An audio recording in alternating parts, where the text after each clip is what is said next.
Ya, karena kan kita ini negara hukum. Iya, betul. Jangan dibiarkan ketika ini ada penipuan. Jangan dibiarkan ketika ini ada pemerasan. Harus hukum ditegakkan dengan sebenarnya. Tidak ada itu dilindungi. Katakanlah ini yang paling gampang ini di JBN ini, misalnya ada Adiansah, ada Ustadz Yusuf Mansur, kemudian katakanlah ada jamaah masjid saya sendiri yang bermain di investasi ini, silahkan diproses sesuai dengan ketentuan hukum yang berlaku. Harapan saya juga Kapolri yang terhormat Bapak Kapolri mau menerima kami terkait dengan laporan ini. Saya sangat harapkan kalau Pak UYM ini datang ke masjid, kita bicara baik-baik lah. Ya pasti kan ada solusi. Solusinya nggak tahu bagaimana, tapi setidak-tidaknya ini juga akan meringankan beliau gitu. Ya siapa tahu umur manusia. Beliau berangkat nanti setidak-tidaknya dengan jamaah JBN ini sudah clear gitu.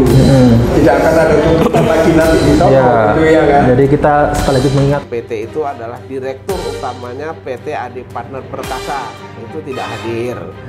Kemudian direktur marketing PT AD Partner Perkasa juga dipanggil, tidak hadir.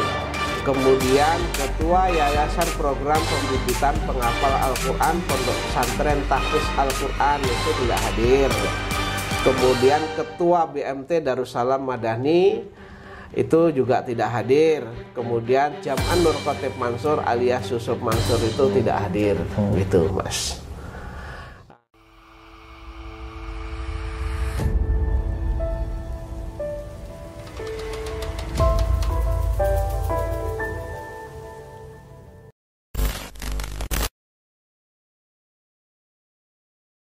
Assalamualaikum warahmatullahi wabarakatuh, teman-teman. Kali ini saya kembali berjumpa dengan Pak Zaini Mustafa di kediamannya di Kota Wisata.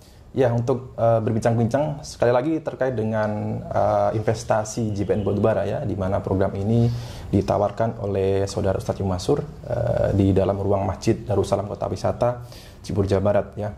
Pak Zaini ini adalah satu-satunya korban investasi ini yang sampai saat ini masih terus berjuang untuk menuntut keadilan ataupun yang menuntut haknya kembali ya. Berbagai upaya telah dilakukan oleh Pak Zaini beserta investor lainnya ya, baik secara perdata, persuasif maupun pidana ya. Untuk upaya persuasif sendiri Pak Zaini Mustafa bersama investor lain sudah berupaya mendatangi kediaman Yusuf Mansur 2 kali bahkan, dan juga mendatangi beberapa ulama ya, diharapkan untuk bisa menjadi mediator begitu. Untuk upaya perdata sendiri sampai saat ini masih berproses di Pengadilan Negeri Jakarta Selatan. Nah, terkait dengan upaya pidana, 3 bulan yang lalu kita tahu Pak Zaini dan investor-investor lain ini dipanggil oleh pihak Barreskrim, artinya pihak kepolisian sampai saat ini ya masih berarti menangani ya terkait dengan permasalahan investasi ini. Baik, Assalamualaikum Pak Zaini Mustafa. Waalaikumsalam warahmatullahi wabarakatuh. Pak Zaini sudah lama nih Pak, 3 bulan lalu Pak, terkait dengan dipanggilnya Pak Zaini Mustafa dengan investor-investor lainnya ya Pak ya. Nah, ini tentunya kan kita bertanya-tanya sampai saat ini perkembangannya bagaimana Pak? Ya, jadi memang banyak yang bertanya berkaitan dengan perkara-perkara, baik itu perkara perdata maupun perkara pidana, yang mana saya beberapa bulan yang lalu kan memang sudah dipanggil untuk dimintain keterangan di Direktorat Tindak Pidana Ekonomi dan Khusus ya. Perkara ini sendiri di sana masih dalam tahapan lidik lah ya, penyelidikan. Kemudian memang beberapa hari ke belakang ini saya mendapat SP2HP Mas. Jadi SP2HP itu adalah surat pemberitahuan perkembangan hasil penyidikan. Singkatannya itu SP2HP.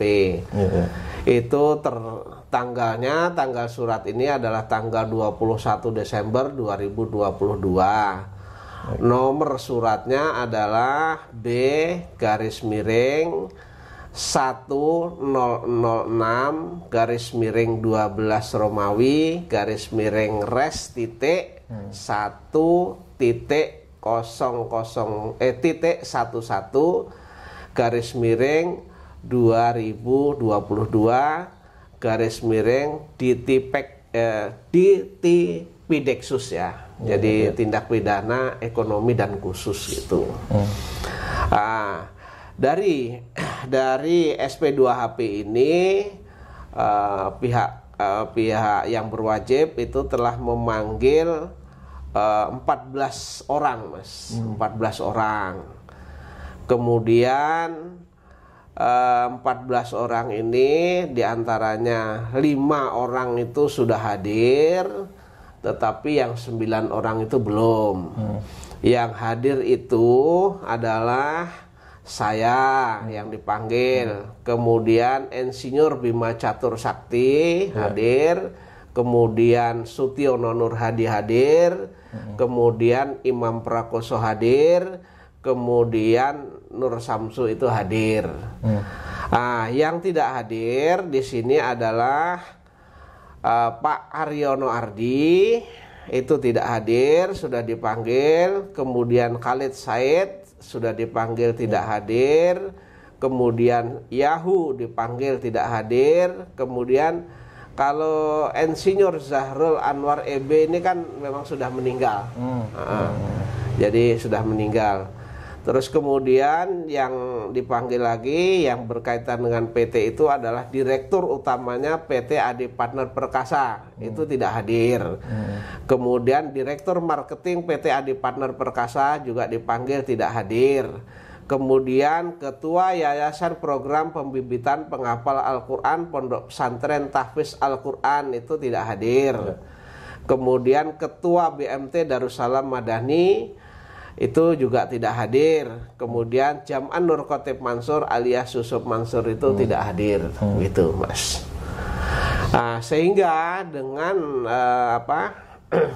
dengan adanya surat ini, saya kalau di dalam surat ini kan menyatakan bahwa perkara itu masih tetap akan ditindaklanjuti oleh Direktur Tindak Pidana Ekonomi dan Khusus.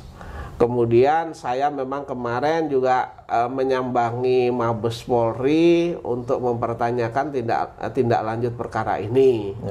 Dari penyidik sendiri mengatakan bahwa perkara ini masih tetap berjalan. Kemudian yang tidak hadir akan dipanggil kembali.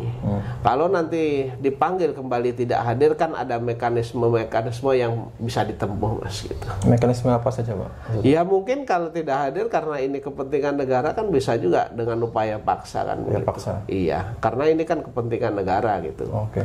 Iya. Semua ini dipanggil pada saat hari bersamaan atau bagaimana, Pak? Apa bergantian gitu? Kalau yang dipanggil hari bersamaan itu nggak banyak sih, sekitar 8 atau 9. Tapi itu pun harinya 2 hari ya, jadi 2 hari itu hampir bersamaan lah panggilannya begitu. Baik. Kemudian yang ini kan yang dipanggil 14 orang, Pak, ya? Hanya 5 yang hadir, Pak. Nah, ini yang tidak hadir ini apakah memberi keterangan alasan begitu, Pak? Informasi dari penyelidik kemarin bahwa yang tidak hadir tidak ada informasi apapun, tidak memberikan alasan apapun, kan begitu. Sehingga ya secara teknis penyidik harus memanggil kembali, dan saya juga meminta agar penyidik memanggil kembali. Kalau memang nanti tidak hadir, ya mekanisme berikutnya ya tentu saya mohon untuk dijalankan. Karena ini kan tidak hanya menyangkut pribadi saya, Mas, ini. Sebenarnya tidak hanya menyangkut pribadi saya, tetapi apa yang saya lakukan ini menyangkut para investor yang lain. Kurang lebih 250 orang itu kan begitu. Kalau sudah 250 orang kan sudah menyangkut kepentingan umum ini, Mas Haji. Ya, baik. Ya, sekali lagi Pak Zaini, ini kan korbannya banyak, Pak, ya, sudah beberapa kali disampaikan. Kalau bicara tentang korban ya, pastinya ada pelaku kejahatan ya, dalam tanda kutip ya. Kalau ada yang dirugikan, pastinya kan ada yang mendapat keuntungan, tentunya secara tidak benar begitu, Pak, ya. Nah, ini diharapkan dengan proses di kepolisian ini bisa terungkap semuanya, Pak, ya. Terungkap. Harapan saya adalah bahwa perkara ini terungkap dengan terang benderang, kemudian memang ya yang bersalah ya harus diberi sanksi sesuai dengan ketentuan hukum yang berlaku, kan begitu. Ya, Pak.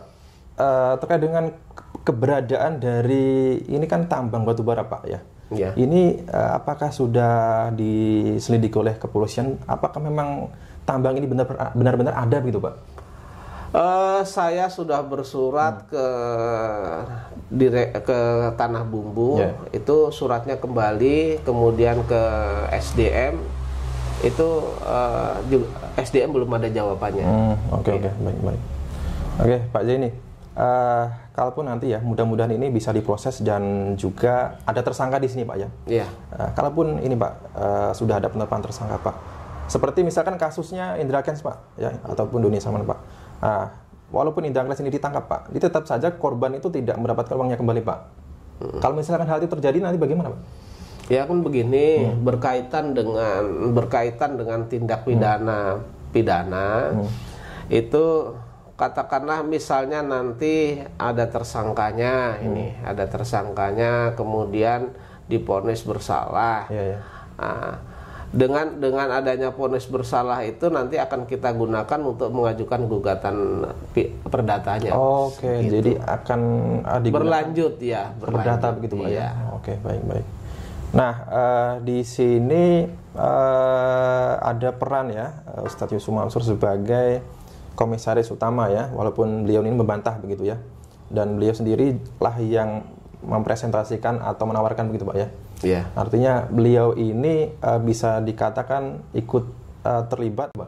Jadi begini, sesuai dengan omongannya Yusuf Mansur itu pada saat presentasi itu mengatakan bahwa Yusuf Mansur ini adalah sebagai komisaris utama daripada PT Adi Partner Perkasa, dan itu kan banyak saksi yang mendengarkan banyak gitu loh. Nah nanti tentu dan saksi-saksi itu sendiri masih ingat dalam ingatannya bagaimana Yusuf Mansur itu presentasi kan begitu.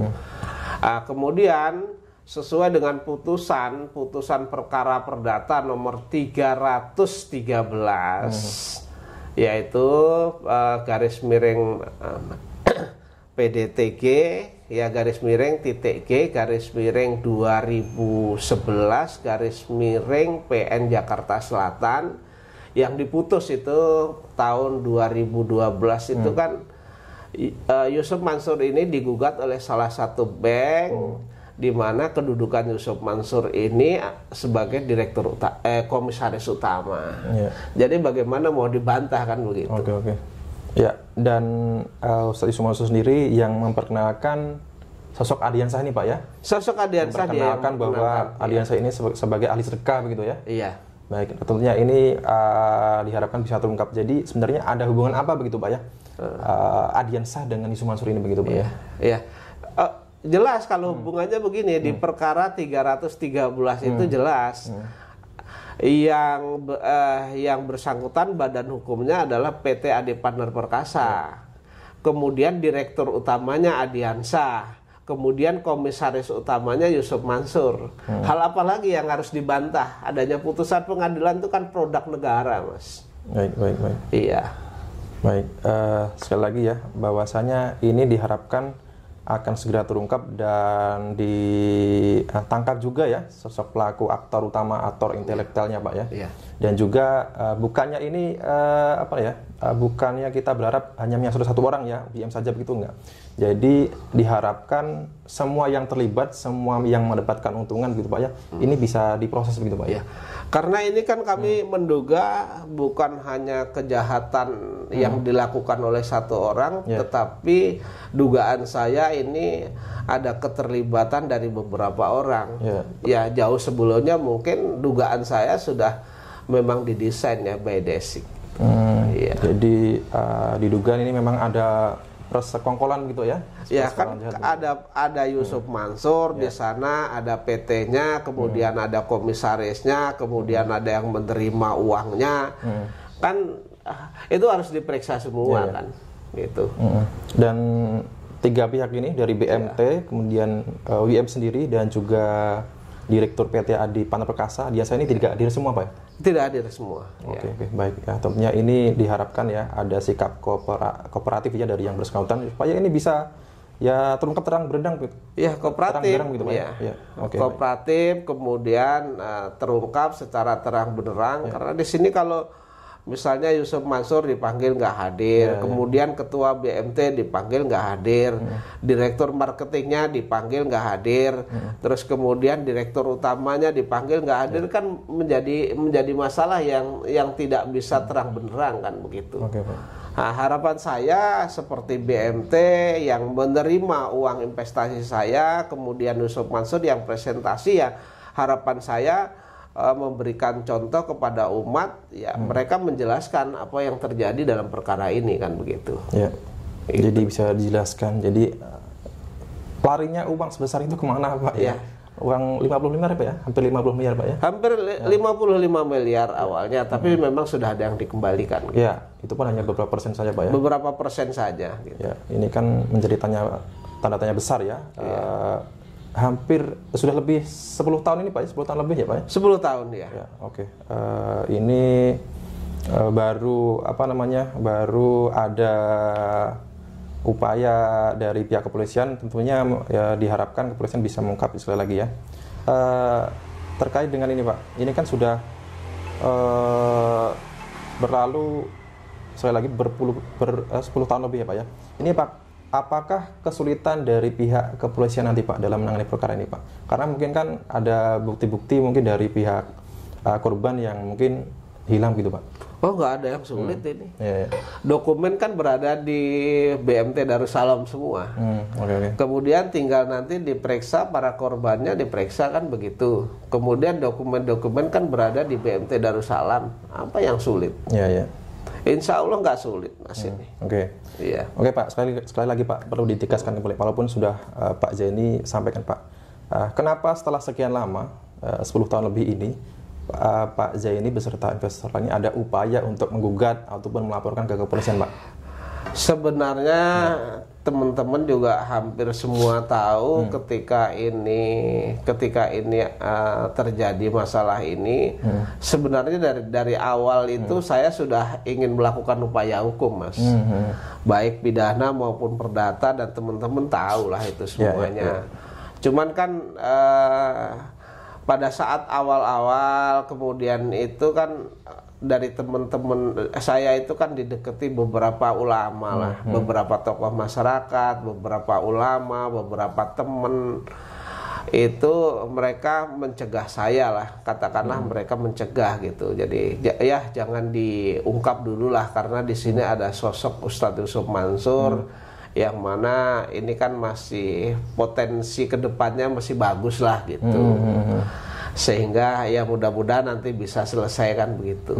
Tetapi lama-kelamaan kan karena ini tidak selesai, terus kemudian saya lihat juga banyak menjerit korban-korban lainnya, baik itu investasi patungan tanah, investasi patungan usaha, hotel, Maya PD, Hotel City, dan lain sebagainya, sehingga batin saya, pemikiran saya yang punya basic hukum, dan sekaligus saya kan lawyer, Mas. Jadi hati saya memberontak, timbang saya memendam hati saya memberontak, kan mending saya wujudkan dalam bentuk ikhtiar kan begitu. Upaya gugatan, upaya melaporkan sana sini kan begitu. Oke, baik. Iya. Terakhir, Pak, apa harapan Pak Zaini, Pak, kepada pihak kepolisian, Pak, terkait dengan perkembangan? Harapan saya terhadap kepolisian segera menuntaskan kasus ini. Harapan saya sehingga nanti ada putusan yang berkaitan dengan pengadilan itu, ada yang bersalah atau tidak kan begitu. Ya, oke. Iya. Itu saja, Pak. Iya. Baik, terima kasih Pak Zaini Mustafa. Itu tadi teman-teman bincang saya dengan Pak Zaini Mustafa, di mana perkembangan dari investasi JBN Batubara ini di kepolisian masih terus berlanjut, dan tentunya kita harapkan kepolisian juga tidak setengah-setengah dalam menangani perkara ini, dan tentunya segera ada atau ditetapkan ya siapa tersangka, siapa pelakunya, dan segera diproses tentunya. Ya, baik teman-teman, sekian dari kami ya. Terima kasih Pak Zaini Mustafa. Saya ucapkan wassalamualaikum warahmatullahi wabarakatuh.